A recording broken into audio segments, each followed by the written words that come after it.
Okey, bismillahirrahmanirrahim. Nama Ahmad Khairul Safwan bin Ahmad Khairuddin. Saya sekarang bekerja di Pirafcam di Pengerang. Pirafcam ni sebenarnya joint venture daripada Petronas dan Aramco Saudi. And then saya bekerja di industri oil and gas lah. Dan sekarang ni saya sebagai senior engineer untuk sistem dia panggil system and control. Saya sebagai system and control engineer lah. Dan saya dah bekerja selama 10 tahun. 10 tahun dah 6 company yang saya dah lalui in different type of background of company lah. Saya dah pernah kerja in construction, in manufacturing, consultant, design, dengan projek lah. Dan ini yang terakhir ni ialah in oil and gasnya, tapi still dalam electrical engineering lah. And then apa lagi background, saya graduate dekat UTHM in degree, and then get the master 2017, master dalam electrical power engineering kak. Dan sekarang tengah on study on PhD lah, di dalam protection system. Okay, itu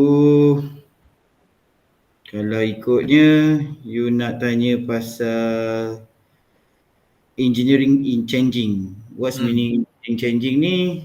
Saya tak pasti apa yang awak anggap engineering in changing ni lah. Engineering changing in society ke in environment? Semua sekali. Sekali boleh. Society and environment. Kalau ikut engineering, kalau we understand that engineering ni wide, very wide. Everybody can think of engineering.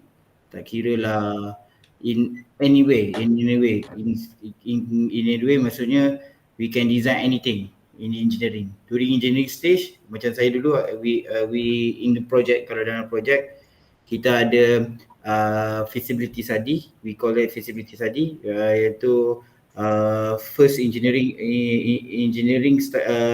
studies. Kita, sebelum kita nak buat satu project, kita kena ada engineering studies. Lepas tu kita akan buat cost impact, and then we have the environment impact. Dia ada dalam fit tu dia ada 6 kriteria yang 6 kategori yang ataupun 6 group of item yang kita perlu consider. Salah satunya in environment. We have to consider in environment, in society, in cost, in delivery, ada bagi time deliberation, and then the objective of the project. That is basically memang during the study we require of this. Kenapa kita perlukan ni? Salah satu sebabnya kenapa kita perlukan ni ialah first we need to know macam mana adapt of people. Saya bagi contoh projek yang saya buat dekat Pengerang tu, yang rapid, yang kita buat plan. Kira rapid ni consider the largest refinery in Malaysia. Dia panggil the largest production in Malaysia. Ya, which kita punya steel construction pun kalau kata Twin Tower KLCC tu, yang Twin Tower KLCC tu, steel yang awak nampak besi-besi tu, steel structure tu, awak bayangkan kalau besi tu naik lah KLCC tu, kali dengan 24,000 KLCC, berapa banyaknya steel structure tu. Jadi kalau benda-benda steel structure ni, kalau dah potong lah apa kan, yang bekas-bekas tu macam mana kita nak dispose. Benda-benda tu memang consider dalam feasibility study lah. Memang kita akan study benda tu. Benda tu saya kata ada environment impact. And then macam case itu, kawasan tu ialah kawasan ialah orang kata apa, jarak terkukur apa nama, kawasan orang jin bertendang, itu kawasan-kawasan bertendang. Tapi ada juga kawasan-kawasan orang-orang asli, orang kampung. Jadi untuk kita buat di situ, kita kena consider dia orang punya sensitivity, banyak consideration. Kalau ikut kes yang kat Pengerang tu, saya kalau consideration, saya pernah tengok dia orang angkat mayat dalam kubur tu dikorek betul-betul. Mayat salah satu tu diangkat susun dalam lori. Dan dia detect ini keluarga siapa. Even orang kata cucu cicang apa semua dia tu pun buat claim tu apa dia punya mayat moyang dia semua tu lah. Memang dia claim masa tu. Memang impact masa tu dia boleh mengatakan because kat situ ada dua perkuburan daripada yang Buddha punya dengan yang Islam ni lah, dua perkuburan. Dan dua perkuburan tu diorang angkat keluar lah. Jadi benda tu memang sensitivity, bila kata sensitivity kan, sensitivity ni maksudnya kita tak nak ada pergolakan. Kita takkan nak, awak nak ke bekerja di tempat sesuatu kerja, contoh awak dah buat projek ni, orang kecam awak buat kerja. That is the thing yang most of the engineers dia try to avoid, ataupun most of the project management try to avoid. That's kind of it lah. Jadi macam-macam during that time we kena kita terpaksa panggil mufti untuk try to educate the people, and then try some of it kita terpaksa give a composition macam biasalah orang kata imbuhan, so that people first people need to accept their land need to be take out. Tak kira lah kuburan ke rumah ke, they need to accept lah. First of all, tanah tu most of it tanah anugerah sultan punya anugerah. Jadi bila tanah anugerah ni faham je lah, kalau sultan anugerahkan dapatlah kat kita. Kalau sultan nak tarik, sekali dia lah nak tarik. That's the thing lah. Jadi masa tu memang very difficulty how we are handling. Sampai ada satu masjid dekat Bayu Damai tu sepatutnya kena roboh, tapi tak jadi sebabkan itulah, sebabkan kononnya lah masjid tu adalah consider macam masjid yang tu awal-awalnya Pengerang, dan dia perlukan ni lah. And then pasal environment pula banyak kes. Kalau awak perasan kita dulu masa kita nak buat site clearing, during we doing the site clearings, how we manage bahan-bahan letupan, and then jentera besar go along the way from the Johor Bahru, Kuala Lumpur nak hantar pergi ke Pengerang. Kalau siapa, saya tak tahulah awak pernah tak zaman-zaman yang dulu jalan tu orang kata jalan untuk satu biji kereta tu pecah dua. Memang jalan tu macam tu. Kalau awak bayangkan lori lalu tu, jalan yang dua tu habis penuh dengan dia seorang tu. Jadi macam mana orang kampung nak travel lah dengan dengan traffic always congested due to the heavy vehicles. That's why kita ada kalau dulu in project in engineering we have the kalau you guys pernah see, we call that traffic engineering. Dia ada traffic engineering, dia ada disposal engineering, semua engineering. So habis semua engineering. Kan saya kata tadi, at the first place all people can be engineering. Traffic engineering, they need to do a road tu, and yang ada previously they have a temporary road for heavy lifting untuk lalu that post. And that is the how complex the engineering dan macam mana we are thinking inside of including the environment punya side, inside of society. And then kalau kes-kes, kalau perasan masa I think 2018 ke, yang kes meletup sampai ke Pasir Gudang. Ada kes kan, kita ada kes meletup sampai Pasir Gudang, bergegar, boom, kononnya dekat situ habis rumah-rumah habis terpecah kan. Jadi benda tu kita consider blast impact. Kalau oil and gas lah, especially oil and gas, kita ada consider blast impact, environment impact. Kita memang tengok habis semua tu. Blast impact tu, kalau kata meletuplah plant tu, sampai tahap mana dia boleh pergi. Memang kita ada radius. Dia panggil blast radius. Jadi benda tu memang di study, memang kita tengok what is possibility, apa yang akan berlaku, dan sebenarnya yang impact daripada rumah-rumah tu ialah dia aftershock, dia panggil aftershock effect. Maksudnya kalau terbakar, meletup, bakarnya, insyaAllah penduduk yang berdekat, yang kata tepi pagar tu pun tak akan terasa, insyaAllah. Dia sampai ke tahap tu we are thinking of. Tapi kalau after effect tu, that thing is kita uncontrolled. Dia panggil, dia dulu kita ada panggil control design dengan uncontrolled design. Uncontrolled design ni maksudnya input-input yang berbeza. Maksudnya contoh weather issue, itu input-input yang kita tak boleh nak consider. Contoh dalam kita buat planning, contohlah habis projek 10 hari, tiba-tiba hujan, awak tak boleh nak buat kan, hujan, lightning, semua tak boleh nak buat. Jadi dia ada panggil buffer time ataupun dia panggil emergency time. Jadi that is the thing yang kita kena consider lah.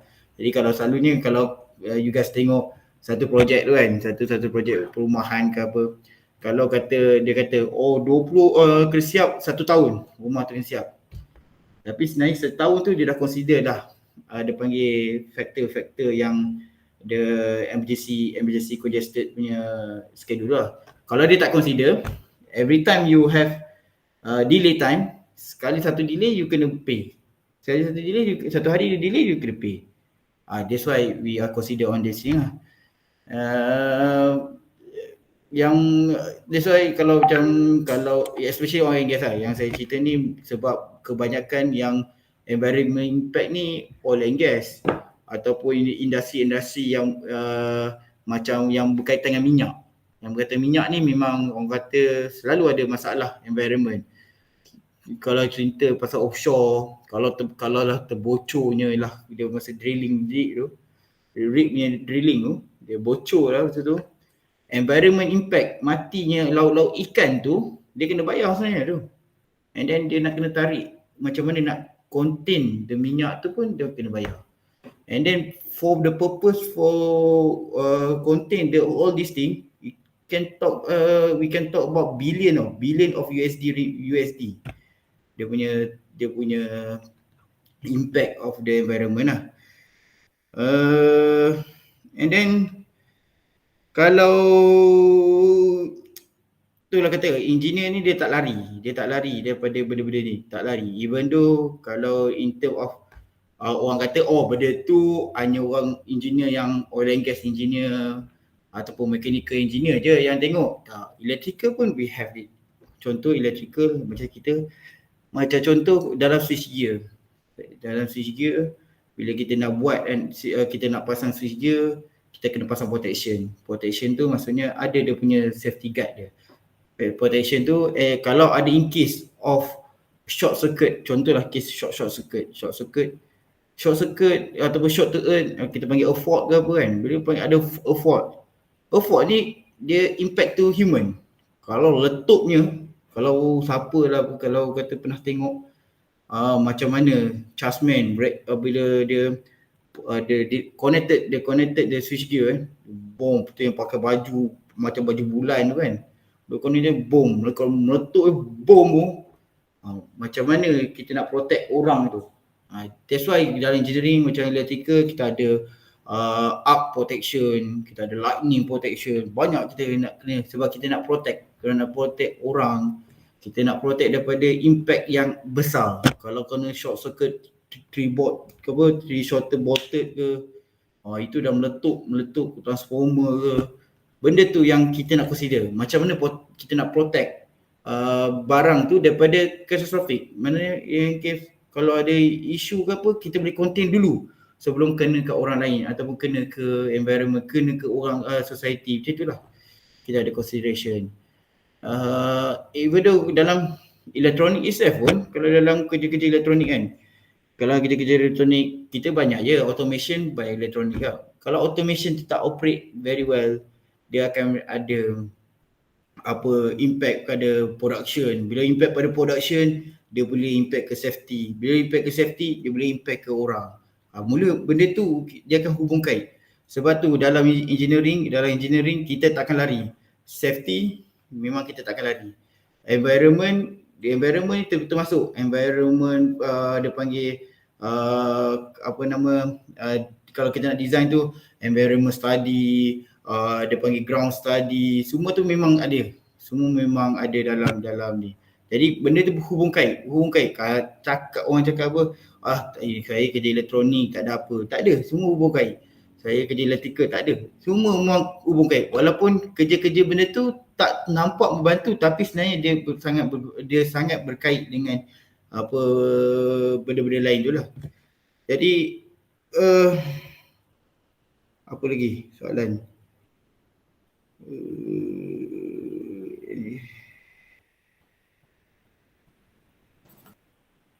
How the engineer describe her and social environment role? Macam tadi pun sama saya dah cakap tadi lah. Sebenarnya engineer memang hubung kait dengan semua orang lah. Even though kalau saya macam kerja dekat Pengerang ni pun, macam kita orang engineer pun turun padang, pergi jumpa penduduk kampung. Sebab company dia require to do CSR lah, CSR.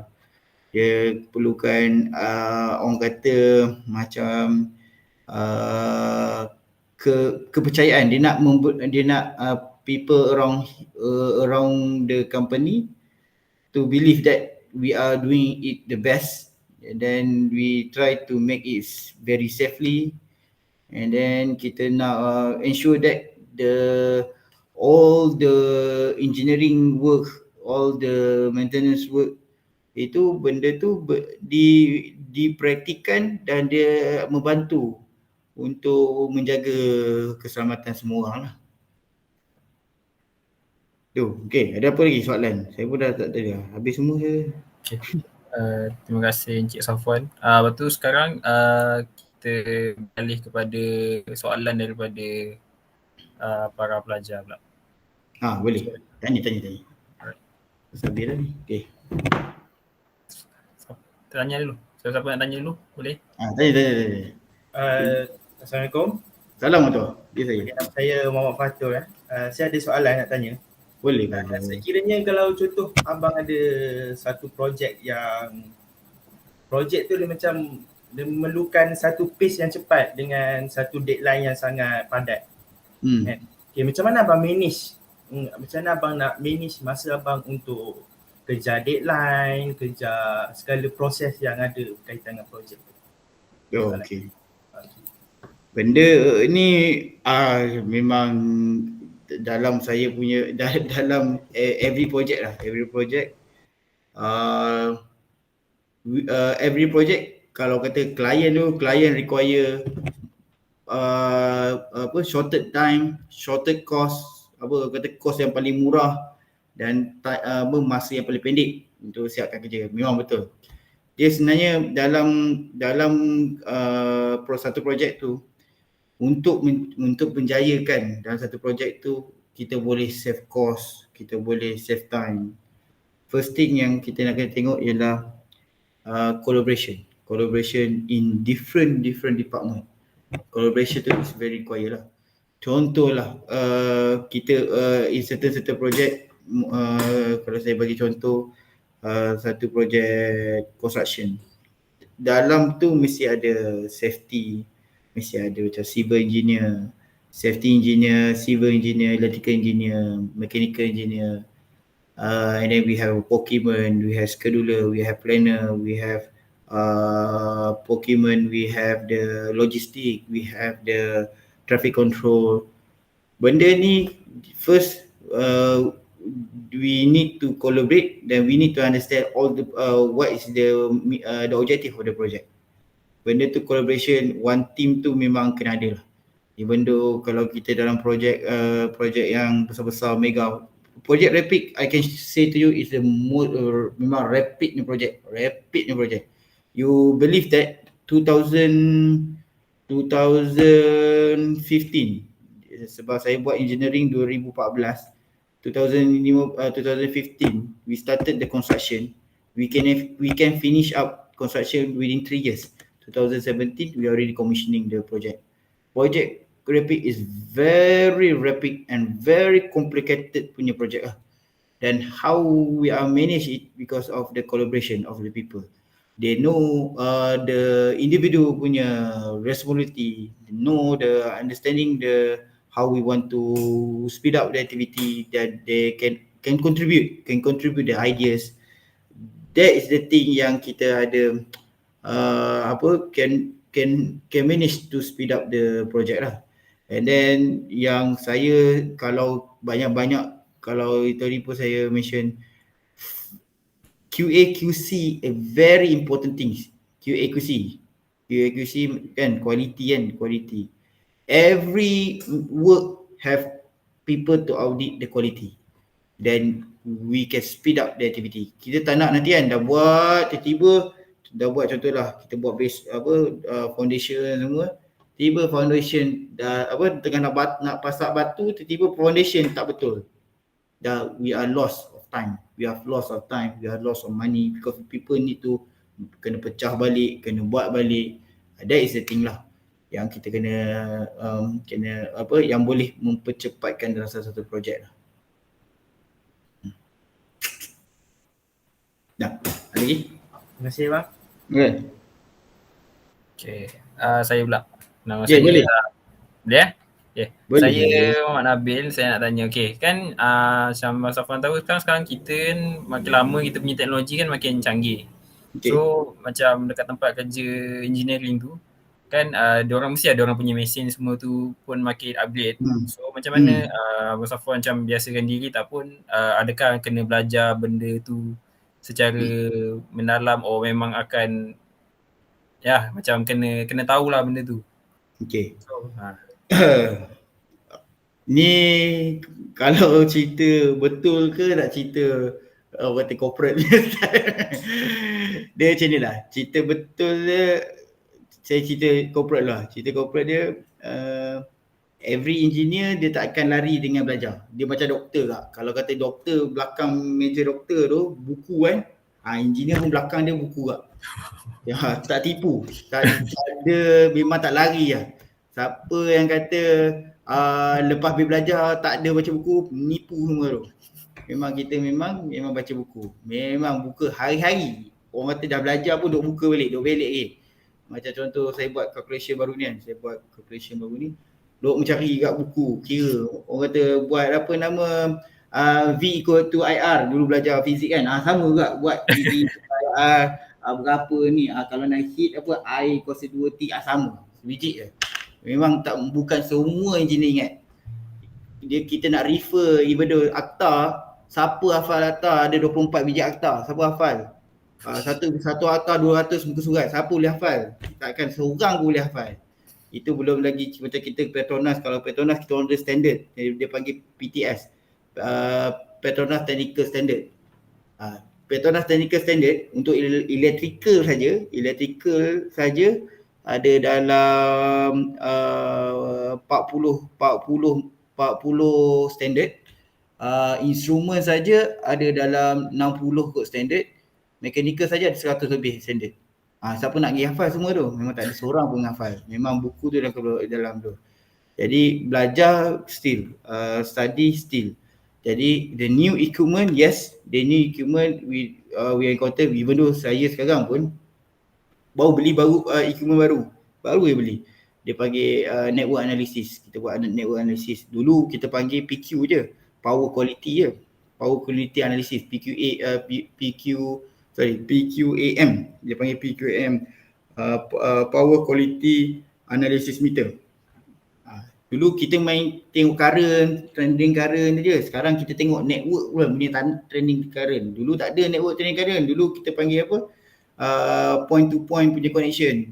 Kalau ni pasang ke sini, menyala. Macam tu je. Sekarang dah ada canggih. Boleh analyze.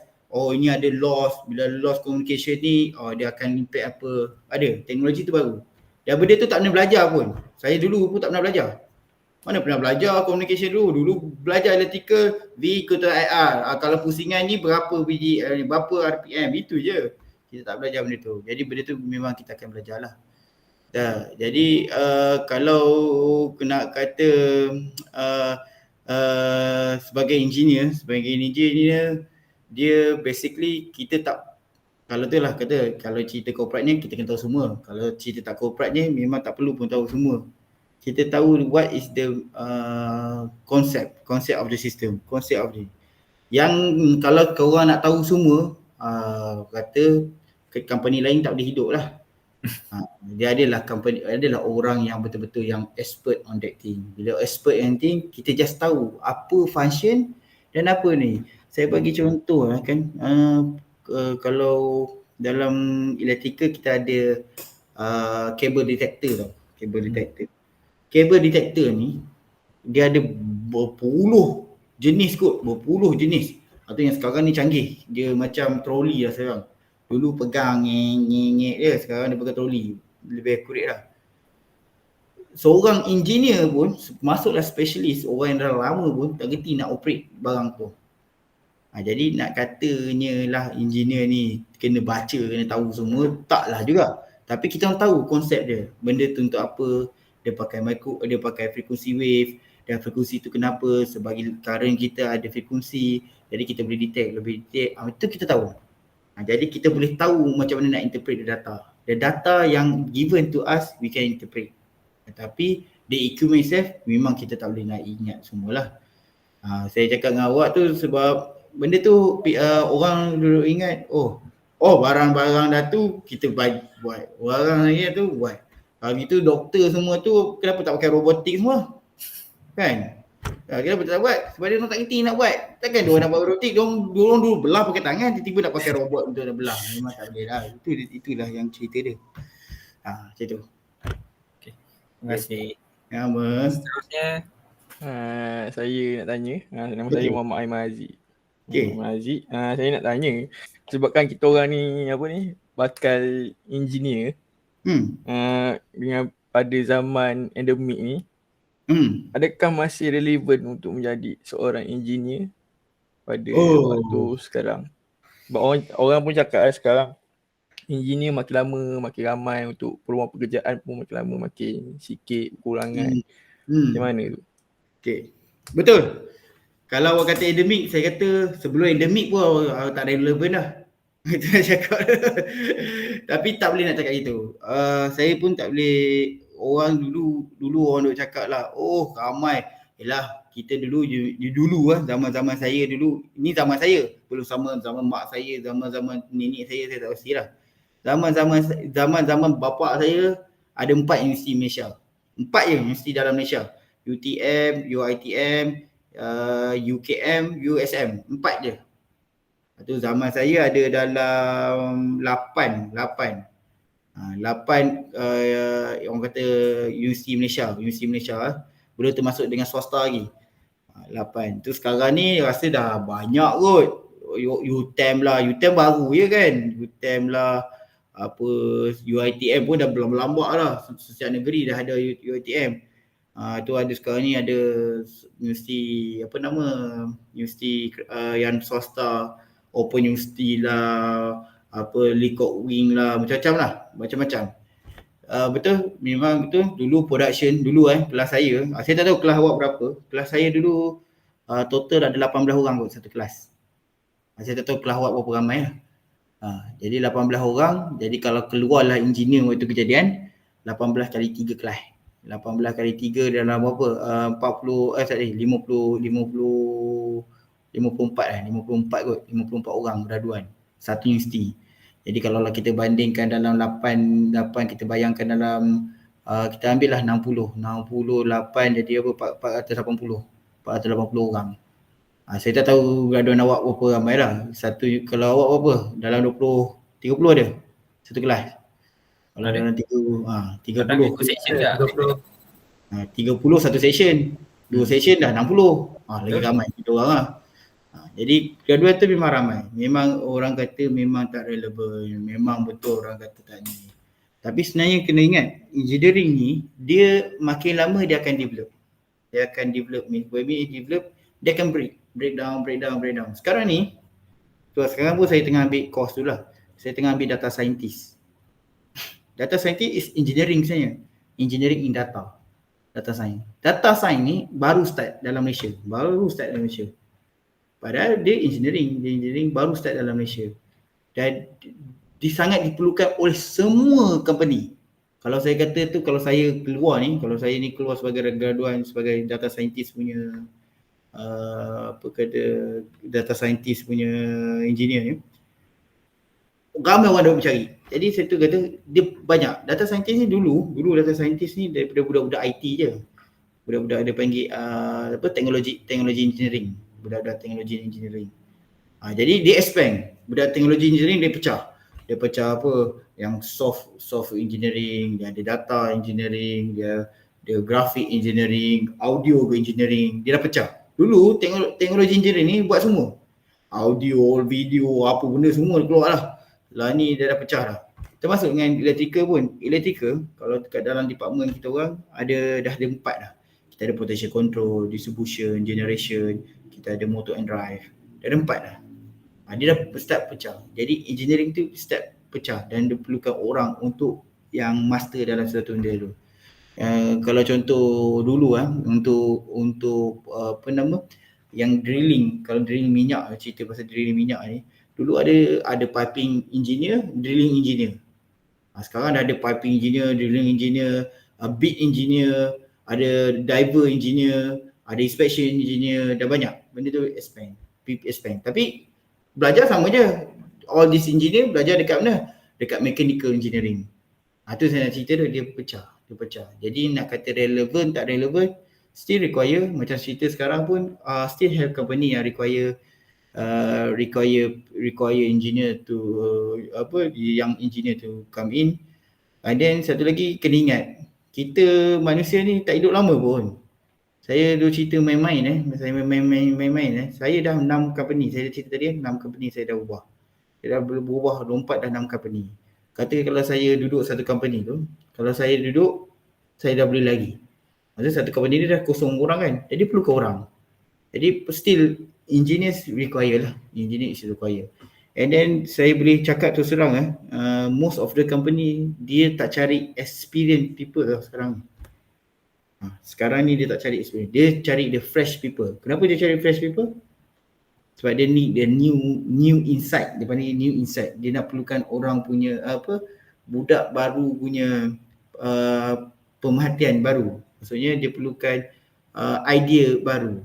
Dia perlukan insight, new insight. We require the experienced people. Correct? Memang experienced people. Sebab tu kalau check and balance dalam company tu, kalau yang sekarang dulu design dalam satu organisation tu, yang experience ni lebih banyak daripada yang junior. Sebab tu dulu masa kita kalau korang pernah ada kes abang-abang ke kakak-kakak ke siapa, kalau nak pergi interview mesti tanya, berapa lama experience awak? Mesti tanya. Tak tanya. Walaupun saya baru graduate, berapa lama experience awak? Saya memang jahat. Saya kata, saya dah setahun dah kerja. Padahal baru 6 bulan kerja. Walaupun intern. Tapi benda tu dulu memang terpaksa. So, orang perlukan experienced people sebab orang tak cukup experienced people. Jadi sekarang ni orang perlukan new people sebab dia nak check and balance. Sekarang ni organisasi check dia jadi balance 50-50. Orang baru sikit, orang lama sikit. Maksudnya orang lama akan check and balance dengan orang baru. Orang baru dia akan bagi input tu orang lama. Itu memang normal dalam company dah. Jadi kata nak relevan, still relevant. But kalau cerita pasal endemic, saya nak cerita endemic ni sebab dalam BEM, dalam Board of Engineer Malaysia sekarang pun tengah buat dalam discussion. Kalau awak ada tengok baca dalam surat khabar pun ada kot discussion tu pasal gaji engineer sikit dulu sampai sekarang sama je kan. Jadi dalam endemic pun dia ada impact on that also. Endemic ni memang pandemic dah cerita lain lah. Pandemic ni memang dia impact pada semua orang, bukan engineer je. Terus terang cakap, engineer kawan saya 2 orang tu semua dah retrench Retrench ni maksudnya dah kena buang daripada company. Company bayar composite, kena buang. Sebab people see that benda tu dah bukan tak diperlukan, dia orang tak mampu untuk sustain kan people. Dia macam tu lah case dia. Okay, menjawab ke tak menjawab? Menjawab. Ya, okay. Jawab, Tak menjawab, jawab. kita cari jawapan lain. Okay, ada lagi? Okay bang, Assalamualaikum. Salam.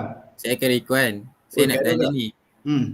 Sepanjang abang buat projek ni kan, sepanjang abang buat projek Jutera ni, projek yang abang buat tu tapi abang kurang cekap lah. Then macam mana abang kendalikan projek tu? Oh, soalan ni best. Saya memang suka soalan ni. Saya sebenarnya kan, kalau awak cerita kurang cekap ni, saya daripada dulu saya rasa saya tak mampu nak bekerja. Memang daripada dulu saya rasa macam saya kurang cekap apa-apalah.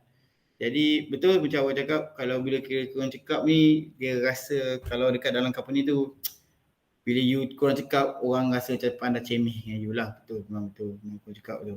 Saya dulu kan, masa saya buat projek, ada satu masa saya dekat Johor Port dulu, masa saya kat Johor Port, saya jaga projek besar lah. Masa saya jaga projek besar tu, saya ada rasa macam, rasanya susahnya ni, rasa tak faham apa benda belajar, apa benda orang ni duk cerita, nak bercerita tu susah. Memang macam saya kata tadi lah, kalau engineer tu buku memang kat belakang terpaksa, tu memang terpaksa. Jadi benda tu, apa yang saya buat masa tu, tu yang saya sambung sebenarnya saya sambung master tu sebabkan itulah. Salah satu sebabnya. Sebab saya rasa saya ingat saya tahu semua, rupanya sampai-sampai tak tahulah. Dia banyak macam kita nak buat protection saja. Macam saya kata lah, sebab engineering ni dia expand, dia try to expand. Macam saya dulu saya tahu size kabel lah, aku cerita kan, size kabel macam ni, nak lay kabel tu tahu. Bila time dah you go to project, you kena go to engineering, you naik sikit. Bila tengok engineering, you kena kira berapa protection apa. Bila nak kira protection tu tak kerti. Itu dah start dah. Maksudnya knowledge you yang dulu tak boleh nak pakai masa yang saya ni sekarang. Jadi apa yang dia buat tu, itulah macam saya sebab tu saya terus terang saya cakap, siapa student engineering, saya bagi tip lah, kerja siapa budak engineering, once you go out, go for practical please go and learn. Janganlah duduk tanya orang. Jangan. Saya sebenarnya kan, saya dah jaga budak intern total 20 orang kot saya dah jaga budak intern. Saya 20 saya orang kata kutil kepala lah kita. You kalau you expect bila you pergi buat intern kan, saya intern je. No. Once you the intern, sebenarnya universiti dia bagi you sebagai intern to learn, to get knowledge, to get experience. Kalau you pergi, saya intern, duk tengok-tengok saja, memang you never learn, then you cannot go further. Saya cakap tu serang. Saya dulu intern saya intern dulu dekat company manufacturing. Saya masuk ke manufacturing. Saya intern, orang ingat saya bekerja. Padahal gaji masa tu RM300 je masa dia bagi. Nak ceritanya intern ni kan, RM300 bagi, tapi kerja macam buat orang kerja yang gaji apa RM3,000, RM2,000 punya kerja. Nak cerita tu, how I learn, how I get the knowledge, how I get the experience, that's it. Sebab tu bila interview, masa saya interview kerja betul tu, tanya, what is your experience? Saya boleh explain apa saya buat kerja intern tu. Saya explain kerja intern. Intern tu saya kata saya kerja. Awak kerja bayar duit, orang bayar walaupun 300 lah. Kan, duit juga kan orang bagi. That's the thing. You go for the intern, you get something for inside the intern. Kalau you pergi, you duduk saja, memang tak rugi lah. Kalau siapa intern dekat Petronas lagi best. Petronas dia bagi you RM800 sebulan. Kalau you pergi Petronas yang penjaga projek, you siap dapat tempat tidur je.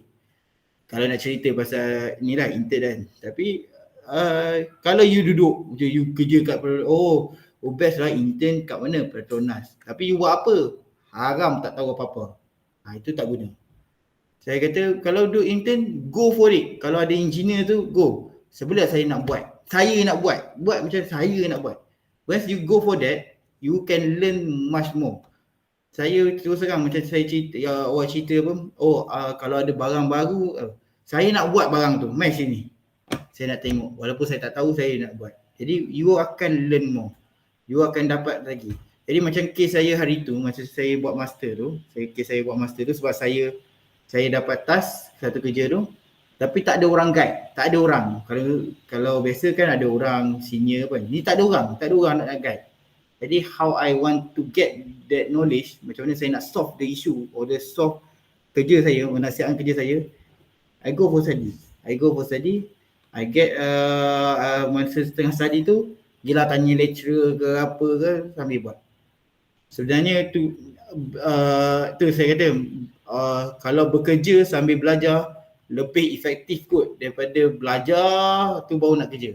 Itu saya rasa lah. Ini pandangan saya sebagai seorang engineer, dan saya juga pernah jadi engineer plus dengan student, dan rasanya benda tu efektif. Macam saya buat master tu, macam gini punya, macam dulu belajar tak faham tu guna untuk apa kan. Jadi boleh tahu. Contoh Laplace, apa benda Laplace ni, guna untuk apa? Nanti masa kerja tu, ini Laplace maksudnya. Laplace tu dia guna dalam mesin tu dah calculated. Jadi macam mana awak nak guna mesin tu? Mesin tu awak tak kerti guna. Jadi awak tahu konsep dia. Itu yang saya nak cakap tu. Mesin memang macam canggih semua, tapi awak takkan kerti guna ni mesin tu. Tapi awak tahu konsep macam mana nak kira benda tu. Sebab tu kalau dia cerita pasal macam mana nak kena macam mana dapat experience, macam mana awak dapat ilmu, macam mana macam itulah. Awak kena berani dan kena, orang kata tebal muka, pergi approach. Kalau katalah kalau ialah belagak kan, engineer belagak lah kan.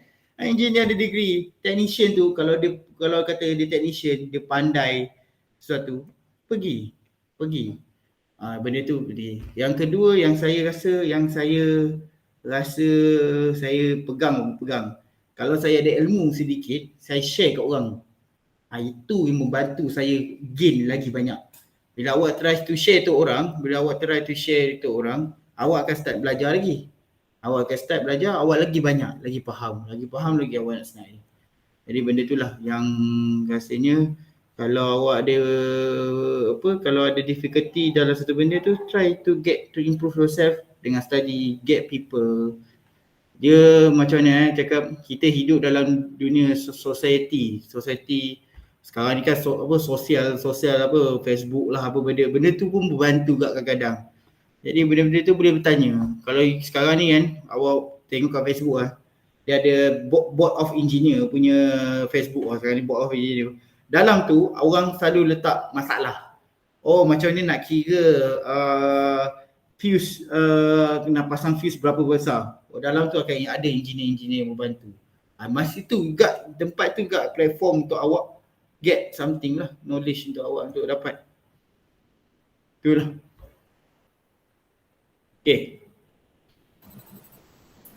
Okay. Ada lagi nak tanya? Ada lagi? Tanyalah. Orang kan nak jadi engineer. Orang engineer ni kena excited nak jadi engineer. Ni kan sekat excited je ni.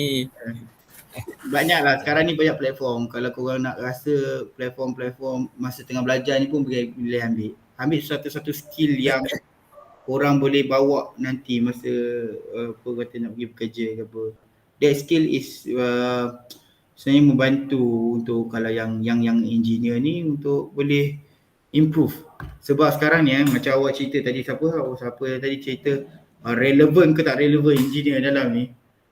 Dia macam relevan tak relevan, macam contoh lah saya bagi Pernah dengar lah orang dia kata kalau awak ada pandai bahasa lebih bahasa lebih ni orang lebih tengok daripada orang yang tak ada bahasa lebih. Walaupun belajar dia sama je, grade dia sama je. Dia samalah kes-kes ni. Jadi kalau awak ada skill lebih daripada orang lain, itu masih relevan. Orang akan carinya. Sebab orang nak company, dia akan cari orang yang ada talent yang lebih, tapi bayar sama je orang yang tak ada talent. Itu that is the thing lah. Okay. Alright. Boleh Okay. Okay. Nak tanya apa tanya je. Next time kalau nak call je. Kalau ada apa takut ganggu je. Ha? Takut ganggu Abang Safwan je. Message Allah. Dia message dulu. Dia tak ada. Nak kata ganggu lah. Aduh. Jadi engineer ni sebenarnya. Tak waktu. Engineer ni sebenarnya. Cerita engineer. Kau mana jom cerita engineer. Engineer dia orang kata tak tidur malam lah. Susah nak tidur lah. Sebab kerja kita orang macam sentiasa kena. Yelah kan kita takut kan. Takut betul ke tak betul kita decision kan. Macam itulah. Alright. Okay. So setakat rasa dah tak ada apa nak tanya. So saya wakil semua ucapkan terima kasih kat Cik Safwan sebab sudi meluangkan masa untuk bertemu bual mengenai engineer. Bila semua harap apa yang Abang Safwan kongsi tu dapat kita orang gunakan dalam hidup ataupun dalam career engineer ni lah, insyaAllah. InsyaAllah boleh. Korang pun good luck lah belajar elok. Apa yang boleh belajar tu try to relate something lah. InsyaAllah lah. Jangan risaulah apa belajar tu mesti bawanya. Janganlah dia baca kata ini tak bawa pergi belajar, tak bawa pergi kerja, tak ada lah. Kalau siapa nak go for engineering memang ada lah. Lain lah awak tiba-tiba nak jual apa, makeup ke, tu banyak cerita, jauh dah. Jauh dah menyepah. Sekarang ni dahsyat. Kawan saya sekarang dia buat game soft. Kalau awak pernah tengok game soft kan, dulu dia buat electrical engineering, sekarang dia jadi programmer untuk game kan. Gaji dia lagi besar daripada gaji saya. Saya 3 kali ganda kot beza gaji dia. Jadi tak semestinya kita jadi engineer kita akan buat engineering lah. Tapi saya tak kata awak tak buat engineering cakap je. Kadang tu orang kerja makeup pun boleh dahsyat lagi. Tu siapa nama Nabil bukan Nabil ni. Nabil. Nabil tu pun kaya. Jadi PA Dato' Vida. Okey lah. Ada apa insyaAllah. Ada apa mesej kalau ada insyaAllah. InsyaAllah. Terima kasih. Terima kasih. Assalamualaikum. Alright. Assalamualaikum. Assalamualaikum. Yang society lah.